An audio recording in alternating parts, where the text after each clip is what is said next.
고린도전서 1장 18절부터 25절에 있는 말씀 다 같이 읽습니다. 십자가의 도가 멸망하는 자들에게는 미련한 것이요 구원을 받은 우리에게는 하나님의 능력이 됨이라.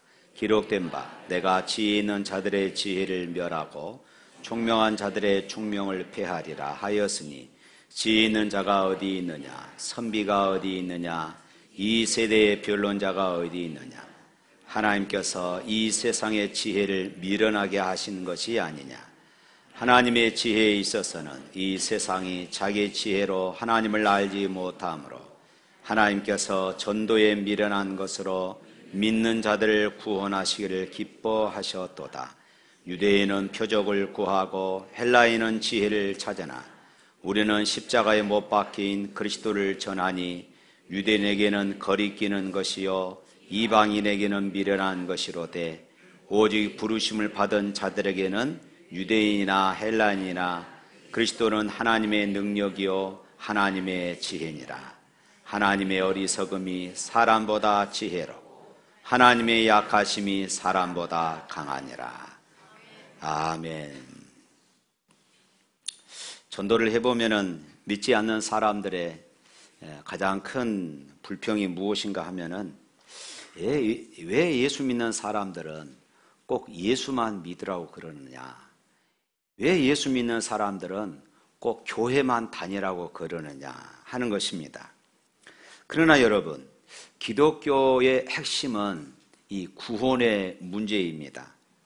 구원의 문제만 아니면은 아무 종교를 믿어도 괜찮습니다.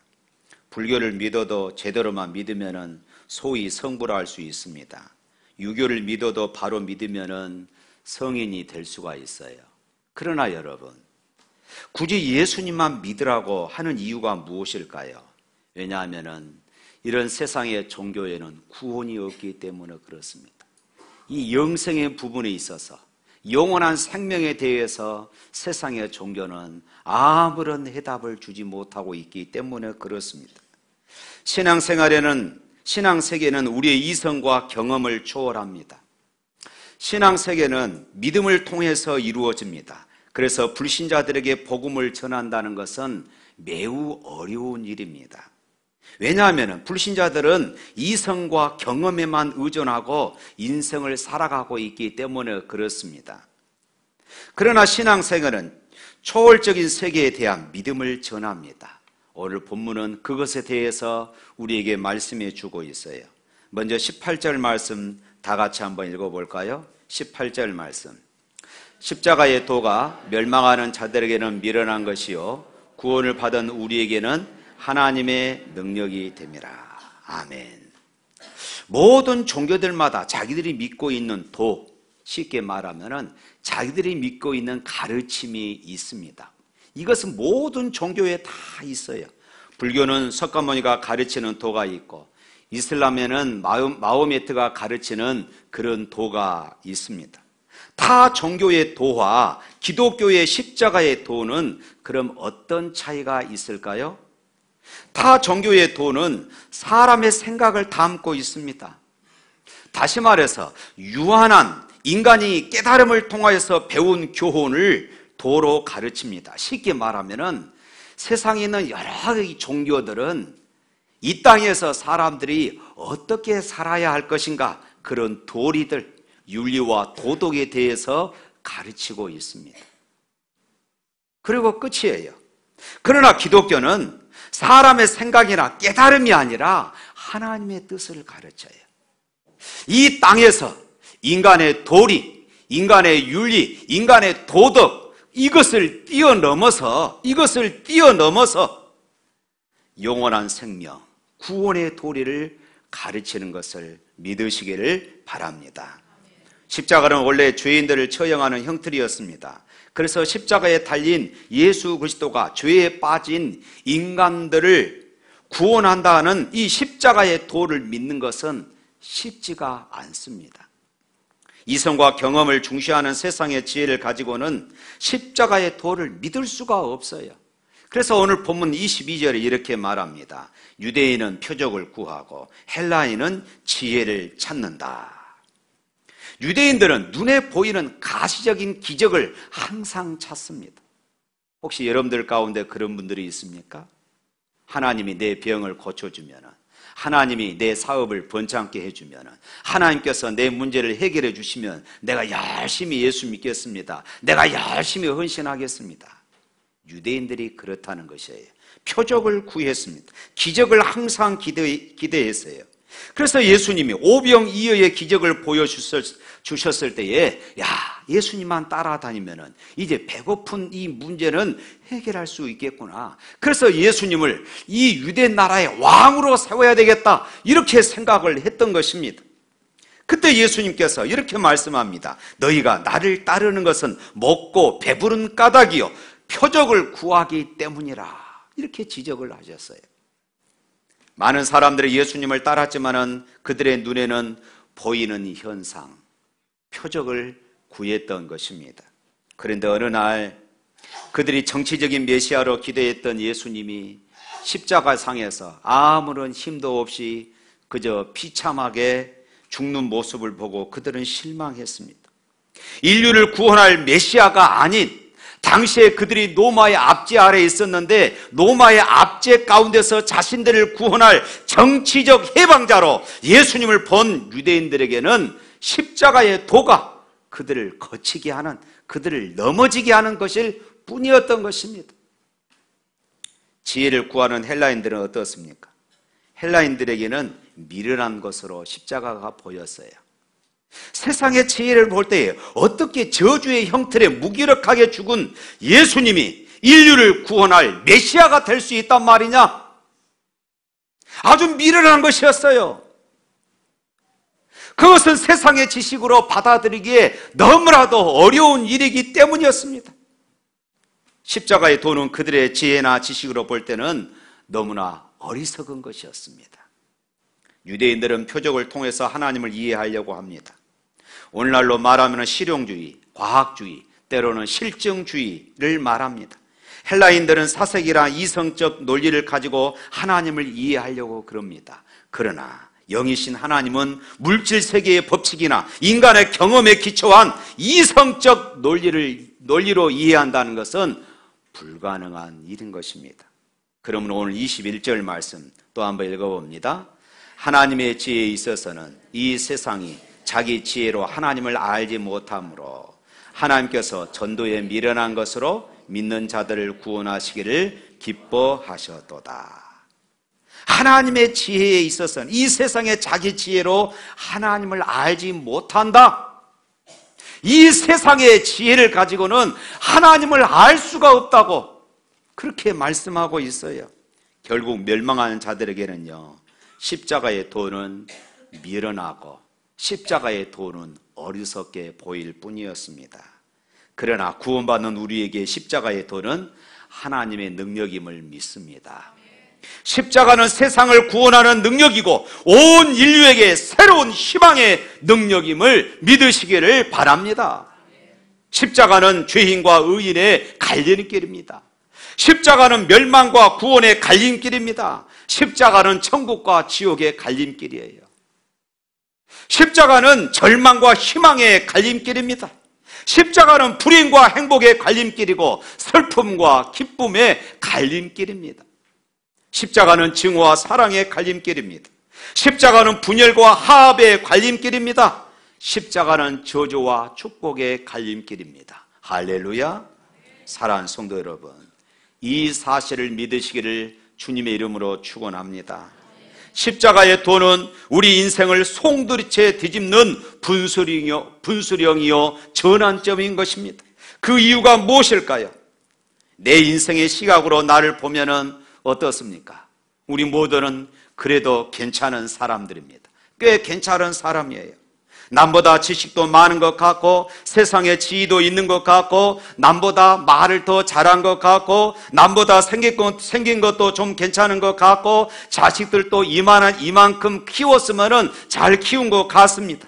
다른 사람보다 내 믿음이 더 크게 보입니다. 십자가 없이 자기 자신을 보면 언제나 좀 으쓱해 보입니다.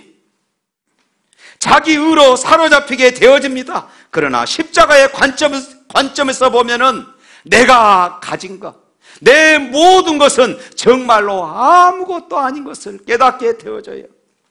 정말로 죽을 수밖에 없는 무기력한 죄인인 것을 고백할 수밖에 없습니다. 사도 바울을 보십시오. 그가 예수님을 만나기 전에는 참으로 그는 괜찮은 사람이었습니다. 실제로 그는 로마의 시민권을 가졌고 당시의 최고의 학자였던 가말리엘의 문화생으로 엘리트 교육도 받았습니다. 종교적으로는요, 바리새인 중에 바리새인으로 그 열심히 특심했다고 말하고 있습니다. 오늘날로 보면은 엘리트 중에 엘리트입니다. 얼마든지 자신의 의를 드러내고 자신의 의를 자랑할 수 있고 얼마든지 그것 가지고 이 세상에서 출세하는 그런 삶을 살아갈 수가 있었습니다. 그런데 그가 예수님을 만나고 제일 먼저 변한 것이 무엇일까요? 자기 자신을 바라보는 인생의 관점이 바꾸어집니다. 십자가에 달리신 예수 그리스도 앞에서 자신의 모습을 보니까 너무나도 한심하기 짝이 없는 것입니다. 그래서 바울은 자신을 회방자요, 폭력배요, 핍박자라고 그렇게 말합니다. 자신을 죄인 중에 괴수요, 우두머리라고 이렇게 고백할 수밖에 없습니다. 자신이 자랑했던 모든 것은 이제는 배설물로 여깁니다. 그러고 나서 그가 무슨 고백을 합니까? 고린도전서 2장 2절 말씀에 바울은 이렇게 고백을 합니다. 내가 너희 중에 예수 그리스도와 그가 십자가에 못 박힌 것 외에는 아무것도 알지 아니하기로 작정하였음이라.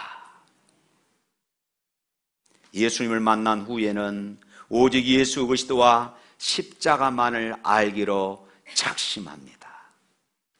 지금까지는 자신의 육체를 자랑했지만은 이제부터는 십자가에 달리신 예수님을 자랑하겠노라고 그렇게 고백을 합니다. 십자가의 조명 아래 자신의 모습을 보니까 너무나도 연약하고 너무나도 비참한 자기 자신을 발견하게 되어집니다. 자신을 자랑했던 자가 이제 예수님을 자랑하게 됩니다. 자신의 의를 자랑했던 자가 이제는 죄인된 자신의 모습을 깨닫게 되어졌던 것이에요. 십자가 밖에서 보면은 다른 사람의 허물과 단점들만 봅니다. 다른 사람의 허물들만 보여요. 그래서 우리의 입술이 늘 흉을 보지 않습니까? 십자가 밖에서 보니까 그렇습니다. 그러나 십자가 안에서 보면은 다른 사람의 허물이 아니라 자신의 허물이 보여요. 자신의 단점이 보입니다. 남을 용서하지 못하고 미워했던 자가 이제는 용서하고 사랑하게 되더라, 이 말씀입니다. 사랑하는 성도 여러분, 살다 보면은 힘들고 어려울 때가 참 많습니다. 앞길이 캄캄하여 어찌할 바를 모르고 불안 속에서 잠 못 이룰 때가 참 많습니다. 사방으로 우겨쌈을 당하는 것 같은 그런 자리에 우리가 있기도 합니다. 때로는 사는 것이 죽는 것보다 힘들고 어려울 때도 있습니다. 왜 그럴까요? 우리들의 삶 속에서 십자가에 달리신 그 예수님을 잃어버렸을 때에 우리의 모든 문제들은 크게 보일 수밖에 없는 것입니다. 예수님의 십자가를 놓치는 순간 우리의 삶은 불안으로 가득 찰 수밖에 없어요. 혹시 여러분의 삶이 불안하고 염려와 근심으로 가득 차 있습니까? 이 시간 십자가에 달리신 예수 그리스도를 바라보십시오. 그리고 십자가에 피 흘리신 주님의 보혈의 능력을 묵상하시기를 바랍니다. 주의 보혈 능력이 또다 주의 피에도 주의 보혈 그 어린 양의 매우 개정한 피로다. 십자가를 통하여 세상과 나를 보면은 소망이 보입니다. 할렐루야. 세상이 아무리 힘들고 어렵고 절망적이어도 십자가를 통해서 세상을 보면은 그곳에는 언제나 소망이 있음을 믿으시기를 바랍니다. 우리 인생의 눈으로 보면은 언제나 실망과 실패가 보이지만은 십자가를 통해서 보면은 희망이 있고 그곳에 성공이 있음을 믿습니다. 그렇습니다. 오늘 내 삶을 십자가를 통해서 보면은 우리의 영안이 새롭게 열리게 되어집니다. 이 벌레 같은 미련한 존재를 위해서 만왕의 왕 되신 예수님이 그 엄청난 고난을 당하신 십자가 앞에서 우리 자신들을 바라보면은 우리의 마음의 고통들이 사라지고 참된 위로와 평강이 넘치게 될 줄로 믿습니다. 하늘의 기쁨과 감격이 충만하게 됩니다. 이 놀라운 십자가 은혜가 오늘 여러분들의 심령 가운데 흘러 넘치시기를 주님의 이름으로 축원합니다. 십자가 안에 이런 놀라운 구원의 능력이 있음을 믿는다면, 그렇다면 이제 우리가 어떻게 살아가야 하겠습니까? 21절 하반절 말씀에 보면은 하나님께서는 전도에 미련한 것으로 믿는 자들을 구원하시기를 기뻐하셨도다. 할렐루야. 경험과 이성의 바탕을 두고 살아가는 자들은 자기 지혜로 하나님을 알아갈 수가 없습니다. 그러므로 하나님께서는 전도라고 하는 미련한 방법을 통해서 이 불신자들을 구원하시기를 기뻐하신다고 말씀하고 있어요. 전도란 예수 그리스도의 십자가의 도를 전하는 것입니다. 예수님의 십자가를 믿으면 그 안에서 모든 죄를 용서받고 또한 영생을 얻습니다. 하나님의 자녀가 되는 권세를 얻습니다. 그리고 영원한 천국을 선물로 받습니다. 할렐루야. 이 기쁜 소식, 복음을 전하는 것이 바로 전도입니다. 전도는 하나님이 세상을 구원하는 방법이에요. 그러나 때때로 전도한다는 것은 미련해 보일 수가 있어요. 전도의 현장에 나가면 많은 사람들이 비난의 화살을 날립니다. 믿으려면 당신들이나 제대로 믿어, 이런 소리들을 많이 합니다. 유별나게 길거리까지 나와서 시끄럽게 한다고 때로는 핀잔을 놓기도 합니다. 이렇게 예수가 좋으면은 당신들이나 잘 믿지 왜 그러냐고 말하는 사람들도 있습니다. 그 사람들이 왜 그럴까요? 하나님의 영을 받지 못한 그들은 세상의 지혜로 십자가의 은혜를 이해할 수 없기 때문입니다. 그럴 때마다 우리는 그들을 위해서, 그렇구나, 저들이 세상의 지혜로 하나님의 십자가의 은혜를 몰라서 저렇구나, 이런 마음을 우리가 가져야 합니다. 전 문화부 장관을 지내신 이혜련 박사가 예수를 믿고 세례를 받았습니다. 그분의 간증이 책으로 나왔는데 지성을 넘어 영성으로입니다. 그는 한국 최고의 지성인입니다. 그런데 지성도 자기를 구원할 수 없더라는 것입니다.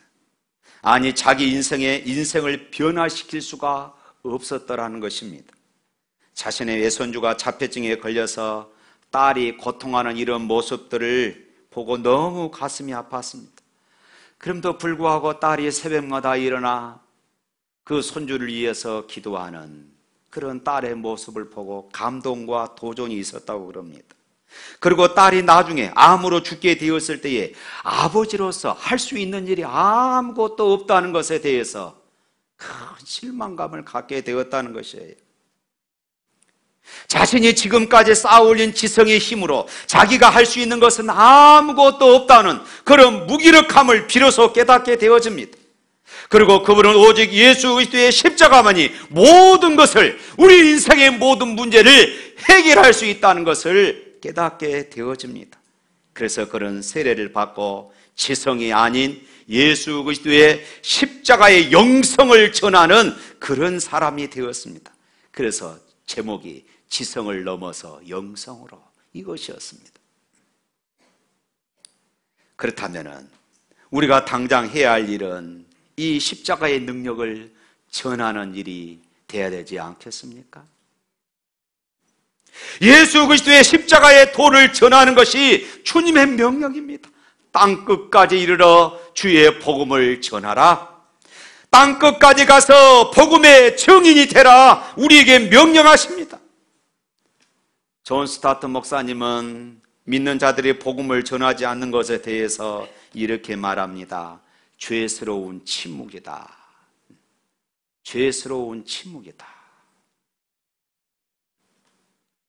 내가 만난 예수 그리스도, 십자가 안에 이런 엄청난 역사가 있다는 것을 알면서도 침묵한다면 이것은 하나님 앞에 큰 죄다, 이 말씀입니다. 내 믿음을 지키는 것도 중요하지만은 그것만으로 만족해서는 안 됩니다. 내가 신앙생활 열심히 하는 것도 중요합니다. 예배 시간 잘 지키는 것도 중요합니다. 그러나 그것만으로 만족해서는 안 됩니다. 이제는 세상의 지혜를 가지고 발버둥치고 살고 있는 자들을 향하여서 우리가 나아가야 하는 것입니다. 십자가의 도를 깨닫지 못한 자들은 겉으로 볼 때는 그럴 때 보이지만은 그 속으로는 숫덩이처럼 변해 있다는 것을 알아야 합니다. 그들은 지금 진리에 목말라 있습니다. 누군가 자신의 손을 잡고 일으켜 세워주기를 기다리고 있는 것입니다. 자신의 아픔을 함께 끌어안고 위로해주고 격려해줄 그런 사람을 기다리고 있는 것이에요. 아주 절친한 두 친구가 있었습니다. 같은 마을에서 태어났고 줄곧 같이 그렇게 성장을 했던 중마고 친구였습니다. 같이 군대 입대를 했는데 그만 전쟁이 터지고 말았습니다. 둘은 같은 부대의 병사가 되어서 이제 전투에 참여하게 되었어요. 숱한 전투를 치르며 죽을 고비를 여러 번 넘겼습니다. 그러던 중 종전을 얼마 앞둔 그런 상황에서 마지막 전투에 참여하게 됩니다. 치열한 전투 속에서 한 명이 돌격 중에 적탄에 맞아서 그만 쓰러지고 말았습니다. 부상을 입고 헐떡이는 것을 본 다른 친구가 뛰어가려고 합니다. 그때 소대장이 그 팔을 붙들며 이렇게 말했어요. 야, 김일병, 저 애는 살려봤자 전투 불능 상태야. 그리고 우리가 진격이나 퇴각할 때 그런 짐만 될 뿐이야. 게다가 너까지도 위험해. 전쟁 중에 어설픈 감상은 집어치워. 이렇게 이야기를 했어요. 그러나 이 친구는 신음하는 그 친구를 내버려 둘 수가 없었습니다. 친구는 소대장의 팔을 뿌리치고 총알이 빗발치는 가운데 친구를 향해 뛰어갑니다. 얼마 후에 이 친구는 피범벅이 돼서 등에 한 친구를 들쳐매고 그렇게 참호 안으로 돌아옵니다. 등에 업혔던 친구는 이미 죽었고 이 친구를 업고 온 그 친구 또한 총탄에 맞아서 이제 기력이 없습니다. 숨을 헛떡이며 피를 흘리고 있어요. 화가 난 소대장이 이렇게 소리칩니다. 내가 뭘 했어? 내 친구는 죽었잖아. 너 역시 큰 부상을 입지 않았나? 우리 서도의 전투력 손실도 마찬가지야. 그 무모한 행동이 도대체 무슨 이득을 줄 수 있어? 이때 이 김일병은 얼굴에 미소를 지으면서 가쁜 숨을 몰아치며 이렇게 대답했습니다. 저는 큰 이득이 있었습니다. 친구에게 갔을 때 친구가 마지막 숨을 몰아쉬면서 이렇게 말하더군요. 난 네가 올 줄 알았어. 난 네가 올 줄 알았어. 그렇습니다. 지금 누군가가 고통 가운데 신음하고 있는 자리를 자기 자신을 데리러 올 줄로 기다리고 있다는 것입니다. 때로는 우리의 게으름 때문에, 우리의 무관심 때문에 그 영혼을 우리가 방치해버린다면 우리는 한 사람을 멸망의 구렁텅이로 빠뜨릴 수밖에 없어요. 그 영혼은 멸망과 구원의 갈림길에서 멸망의 길로 떨어질 수밖에 없습니다. 그들의 간절한 기다림에 우리가 응답해야 합니다. 때로는 내가 무심코 전한 전도지 한 장이 그 사람의 간절함을 해결해주는 전도지가 될 수 있다는 것. 때로는 무심코 내가 예수 믿으세요, 교회에 나가자고 전했던 그 말 한마디가 그 사람을 살리는 그런 전도의 생명의 메시지가 될 수도 있다는 것을 여러분 기억하시기를 바랍니다. 사랑하는 성도 여러분, 십자가 안에 구원의 능력이 있음을 정말 믿는다면 우리끼리 안주할 수가 없습니다. 이제는 십자가의 능력을 가지고 찾아 나서야 합니다. 비록 그 길은 비난의 총알이 날아올 수도 있습니다. 엉뚱한 오해를 살 수도 있습니다. 때로는 희생을 감수해야 합니다. 대가를 지불하지 않고서는 결단코 영혼을 살릴 수가 없다는 것입니다. 그러나 그것은 해산의 수고와 같습니다. 한 생명을 탄생시키기 위해서 산모는 살이 찢어지는 아픔을 감수합니다. 그리고 한 생명이 태어나는 순간은 말할 수 없는 감격, 말할 수 없는 기쁨, 이것 때문에 고통을 다 잊어버리는 것이에요. 새 생명이 주는 기쁨과 감격이 너무 크기 때문에 그렇습니다. 마찬가지입니다. 멸망의 길로 가는 영혼을 구원하는 전도의 길은 험난합니다. 그러나 그 길은 어떠한 대가를 지불해도 아깝지 않는 축복의 기름을 믿으시기를 축원합니다. 가시덤불에 빠져있는 이른 양 한 마리를 찾는 목자가 기뻐 춤을 춥니다. 우리 주님 역시 세상에서 방황하는 한 영혼을 그리스도에게로 인도했을 때에 너무 기뻐서 우리와 함께 춤을 추실 것입니다. 사랑하는 성도 여러분, 우리 인생의 최고의 순간은 언제일까요? 자녀가 태어난 날일 수도 있습니다. 학교를 졸업하는 날일 수도 있고, 내가 원하는 대학에 입학하는 날일 수도 있습니다. 직장에 취업하는 날, 결혼하는 날, 나름대로 우리의 삶에 기쁨을 주는 최고의 즐거운 날이 있습니다. 그러나 신앙적으로 볼 때에, 우리 주님의 마음으로 볼 때에 우리의 생애의 최고의 날은 언제일까요? 내가 예수 그리스도를 구주로 만나고 나의 주, 나의 하나님으로 고백하는 날인 줄로 믿습니다. 그렇다면 오늘 또 세상의 지혜로 하나님의 지혜를 깨닫지 못하고 구원과 멸망의 갈림길에 있는 영혼들에게 이 십자가의 도를 전함으로 그들이 생명의 빛 가운데로 들어온다면 그것보다 더 기쁘고 감격스러운 일이 어디 있겠습니까? 사랑하는 성도 여러분, 다음 주는 이후 초청잔치를 통하여서 우리 주님은 우리 생애 최고의 순간을 만들기를 기대하십니다. 그것은 바로 세상이 자기 지혜로 하나님을 알지 못하기에 전도에 미련한 것으로 한 영혼을 구원하기를 원하십니다. 십자가는 바로 멸망과 구원의 갈림길입니다. 우리가 이 사실을 믿는다면 십자가, 그 영혼의 울림을 세상에 전함으로써 우리 생애의 최고의 순간을 만드는 영혼 추수주일이 되기를 주님의 이름으로 축복합니다.